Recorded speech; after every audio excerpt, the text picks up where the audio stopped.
এখন আমরা এই চাঁদের বাড়িতে এসেছি, আর চাঁদের বাড়ির ভিউজটা একবার দেখো আপনারা। হ্যাঁ, অলরেডি সিনটা এরকমই, সবে চালু হচ্ছে, এখনো ক্যাপেরে হয়নি। আর এদিকে মানে একটা কিচেন, বাচ্চাদের খেলার জন্য অনেক কিছু করে রেখে দিয়েছে। আর এদিকটা কিচেন ভিউজটা একবার দেখে গেলাম।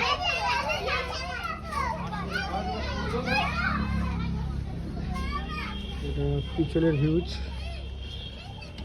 স্পিড। এটা তো পা দিয়ে দুজনে গার্লফ্রেন্ড আর বয়ফ্রেন্ডের জন্য তো বলে। আমি কি এখন এমনি বলবো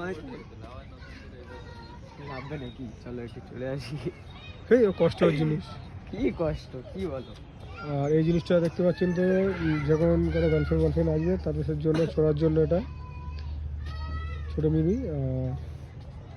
এদিকে ভিউজটা ফিশারি থেকে মাঝখান থেকে আগে টেনেছে। আর চাঁদের বাড়ি এইটা দাদা পোজ দাও।